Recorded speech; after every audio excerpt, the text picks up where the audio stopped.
Greetings, royal family. Okay, this is where I start to wonder if we're coming to the end of the season for Sistas, and Tyler Perry's just like, look, we gotta throw anything together to get this done. Thanks for clicking on the video, royal family. Welcome. This is another review for Sistas. We're on episode 22. Boy, 22 stinking episodes. When will it end? So we open up the episode with Fawn Mama got a gun. Okay, she says it's a toy gun.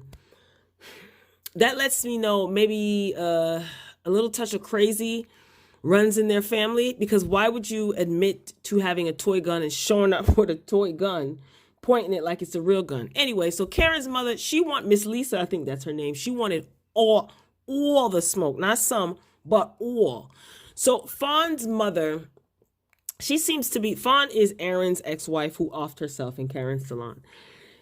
Fawn's mother seems to be in denial about her daughter, and Karen's mother is calling her out on it and letting her know, look, like, my daughter and your ex-son-in-law or whatever weren't sleeping together. She was not sleeping with your daughter's husband. And all Fawn's mother kept saying is, she told me so.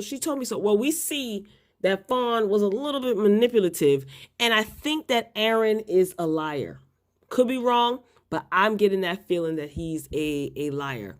So Karen's mother, she let Fawn's mother know, look, your daughter ain't gonna be the only one in a body bag if she plans on doing anything to her baby girl Karen. And she told her to get out of here, get.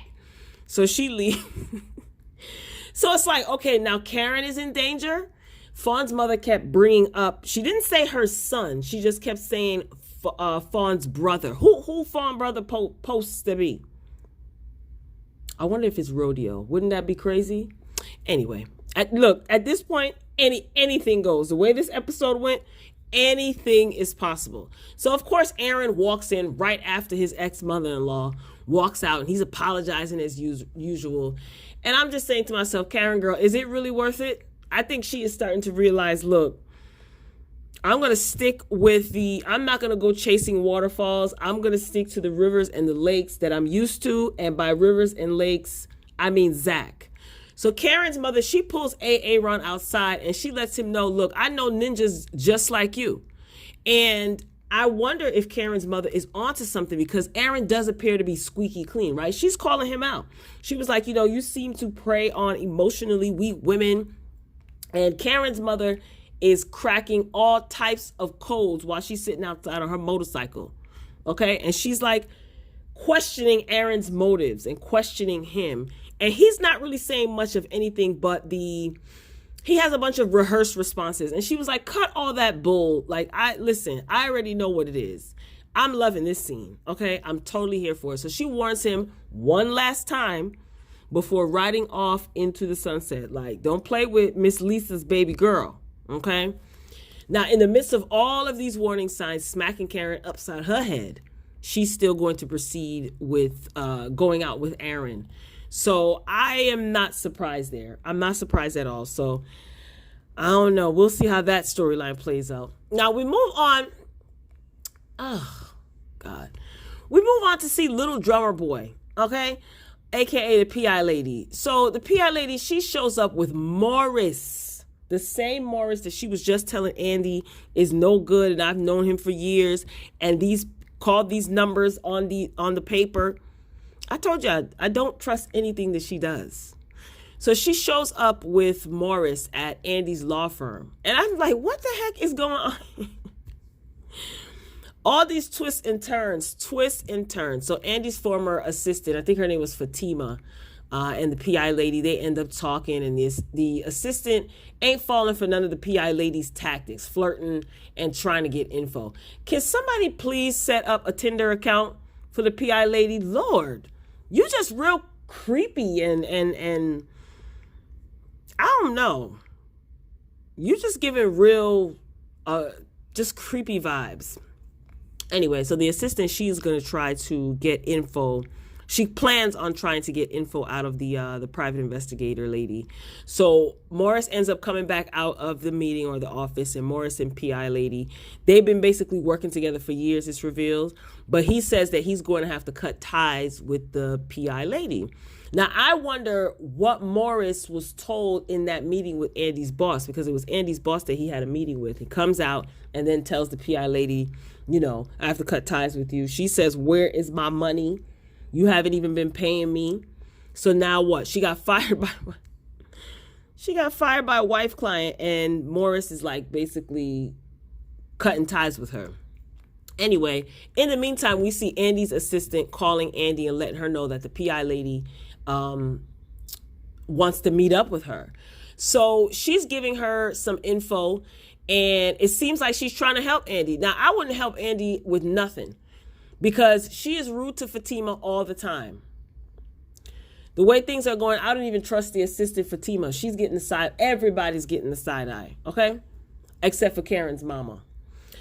Anyway, so Andi, she gets a call at the same time that Fatima is trying to warn her, and she's being all nasty to Fatima at first. So Andi gets a call from her boss, and the boss wants to meet up with her ASAP. So at this point, we see Andi and Gary. Gary is still at Andi's house, and Andi, again, doesn't want him to go over to his house to get his stuff, because, you know, his wife is still there, and it's a lot going on, so she doesn't want anything to happen. So y'all noticed how difficult it's becoming for Gary to contain that crazy, that full throttle crazy. Every time Andi mentions her job, he doesn't like it. He's like, who was that? And she's like, oh, you know, my boss wants to have a meeting with me. So she's all souped up because she thinks that she might be getting her job back. And he's not feeling it. His body language changes. He starts to get real, you know. Again, this is another scenario where the signs are blatant and red flags get overlooked, because Andi she brought up the fact that she is excited about her career, and she knows that Gary doesn't want her to work, and he kind of wants to control her. But again, you know, it's overlooked. I'll leave it at that. Moving on to these two sad cases, Sabrina and Calvin. So he's drunk. He's still at her house. Problem number one. He's being a drunk jerk, basically. And Sabrina's just like, oh, I'm sorry. I'm so sorry. Now, listen, if I ask you rather, which is what Sabrina did, how you're doing, because, you know, your father just passed away, you passed out drunk, and you tell me my question was dumb, like a dumb A question, and then you insult me, I'm kicking you and your emotionally unstable behind out. Sabrina has allowed Calvin to get comfortable disrespecting her prior to his father passing. So the chickens are coming home to roost, I guess. Now, she takes his drink. She tries to take his drink from him, and she's like, no, I think you need to slow down. I'm cutting you off. And he calls her a B. And he even spells the word out. Terrible. Then he said that he would slap the bleep out of her. He starts chastising her about wanting a thug. He starts pulling his pants down and says, I'm a thug, then calls her a hoe. I was like, wait 1 minute here. And then he tries to get on top of her. Okay, mind you, he is still in her house. So she breaks free, and she ends up going to, now I seen her walk in her room. I thought she was going to get something to defend herself, put it that way. No, what is she? A bucket of ice cold water, or a bucket of water, and throws it on him. Way to go, Sabrina. That'll do it. What type of goofy mess is this? Then, as usual, Calvin, he becomes the victim. So he goes into a drunken speech about how the only woman he ever loved, which is Sabrina, doesn't think he's man enough. Then he goes into revealing that he was forced by his uncle to have sex with a 40-year-old woman when he was a child. My whole thing is, what is Sabrina supposed to do with all of this? Take all of this on? She's supposed to take all this on, right? And be the quote-unquote strong black woman, hold down your man. Whatever the heck that even really means anyway. Strong black woman, whatever. She's expected to take care of Calvin because he's been quote-unquote through a lot. That's usually the narrative for the so-called strong black woman. And Tyler loves it. He loves playing on that. Calvin's unresolved trauma is not Sabrina's cross to bear whatsoever. Speaking of trauma, Danni and Zach. You know what I find interesting? I find it interesting that Danni wanted to know Karen's reaction to Zach telling her about the baby is on the way story. We find out that Zach doesn't have a baby on the way, but did Danni want Zach all along? I mean, I know that she makes those jokes about how Zach looks and how he's handsome and stuff. You know, they always say there's truth in jest. Is that why Karen didn't really take tea to Danni, and she always like low-key insulted her because she knew that Danni is really attracted to Zach? What do you guys think about that? Anyway, their interactions are always weird and long and drawn out. And Danni is telling Zach that it's over with him and Karen, talking about Karen wanting a baby, etc., etc. You know, Zach is just like, I know, you know, she didn't even care when I told her. She just walked into a room. So Danni is just like, oh, she didn't yell, she didn't curse, she didn't cuss you out. Yeah, it's over, it's over. Listen, Danni is still getting the side eye from me. Like I said, all of them are. Anyway, we move on to the PI lady and Fatima. They're meeting up at the coffee shop, and Fatima seems to be defending Andi, and she says that Andi is everything that she wants to be. So you want to be a home wrecker too? Is that, aside from getting your law degree and going to school and earning your degrees, you want to be a home wrecker? That's what you want for yourself? Okay. Who am I to judge? Now, if you watch this episode, did you guys notice when Fatima said she wanted a latte, right? So the waiter, waitress, or whatever brought the latte that she ordered, and when they placed it on the table, you could hear that empty cup. You could hear that it was an empty cup. I know, I was bored, you know, with the scene, so I had to make myself laugh. Like, it made a loud empty cup noise. Tyler don't even care anymore at this point. He's just like, it is. They couldn't put water in there. It was so loud, like when they put it down on the table, it's like, yo, that's a straight up empty cup.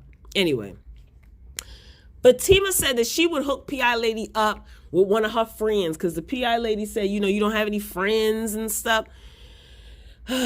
So a meeting is going to be set up. Now, I wouldn't be surprised if Fatima's quote-unquote friend is Fatima herself, and her alter ego is this girl Nikki that she kept referencing in the scene, like Fatima, legal secretary by day, lady of the evening by night. I'm just saying, I wouldn't be surprised. So we shall see who this Nikki person is going to be that she's going to be hooking up the PI lady with. Anyway, Andi, we've seen her all dressed up in white. She shows up to Karen's shop, and while they're talking, Karen reveals that she can't stop thinking about Zach. And I'm like, somebody better let Zach know this, should be Karen, before Zach ends up sleeping with Danni. Yeah, somebody should definitely let Zach know. In the next episode, we do see Karen's mother going to talk to Zach, because it seems that Karen's mom really likes Zach, and she's not really feeling this Aaron guy. So we'll see how that plays out.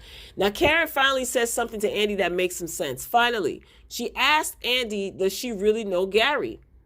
Like, does she really know him? And you can see that Andi feels as if she's won some sort of prize, especially when she told Gary that his wife was messing around with Morris, which might turn out not to be true. But I mean, I guess that's the narrative that they're going to spin. We don't know. I think that they are messing around, but maybe what if Morris and the wife client are trying to make it seem as though they're messing around to get Gary all riled up and upset so that he can put hands and feet on wife client, so that wife client can go down to the police station and say, see, here's my bruises. And then in the divorce proceedings, she'll get all the money because she'll have proof that he put hands and feet on her. I'm just saying, that's what it seems like to me. Back to Sabrina and Calvin, the dysfunctional duo. He slumped over by the door and passed out drunk. And she whispers to him, it happened to me too.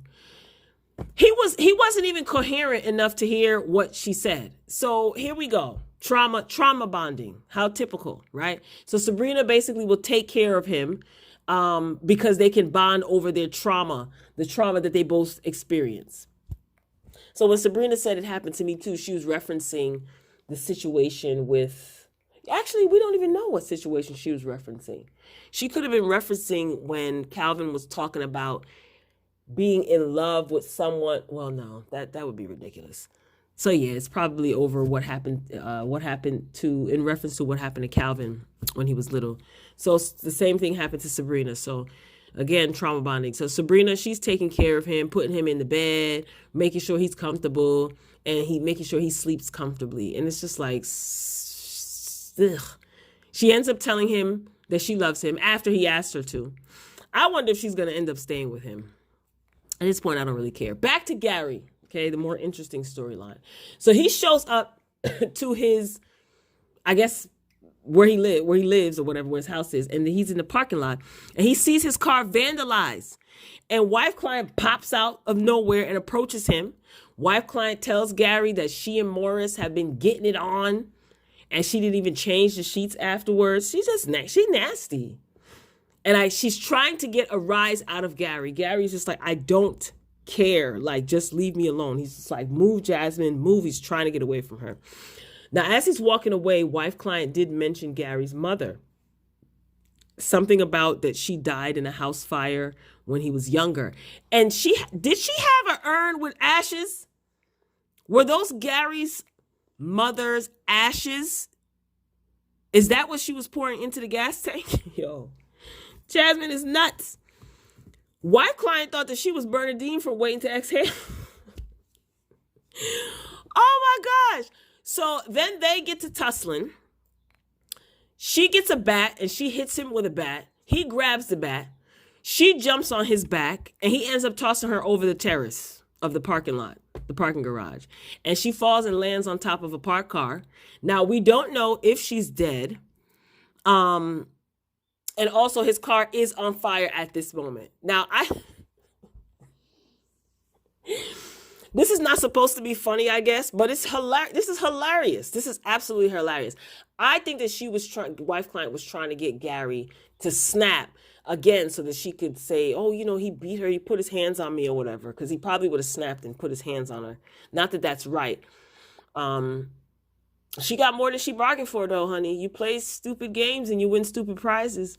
I was like, Jasmine, you all right down there, girl? And another thing. If Morris is putting it down like she said he was, why does she care so much about what and who Gary is doing at this point?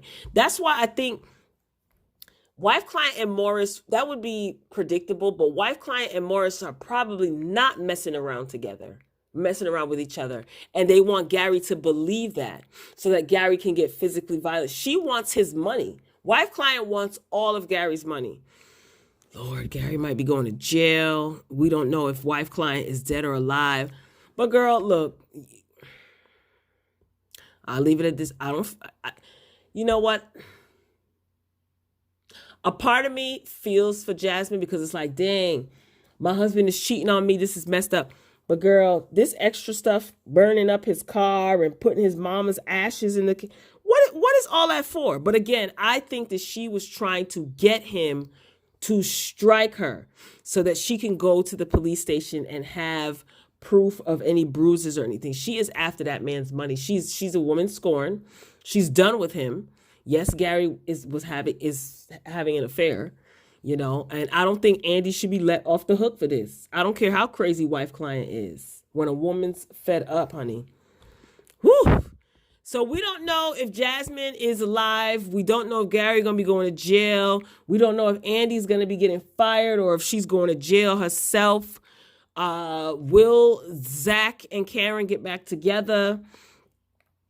We don't know. So Royal Family, thanks for rocking out until the end of the video. If you enjoyed the commentary, hit the like button. If you did not enjoy the commentary, make sure that you hit the thumbs down button twice. Not once, but twice. Get down in the comments, share your thoughts. I look forward to meeting up with you in the comments and basically seeing what you guys think about this episode. So we don't know when this season, not even episode, is going to end, but I'll be back next week. Until next time, Royal Family, peace.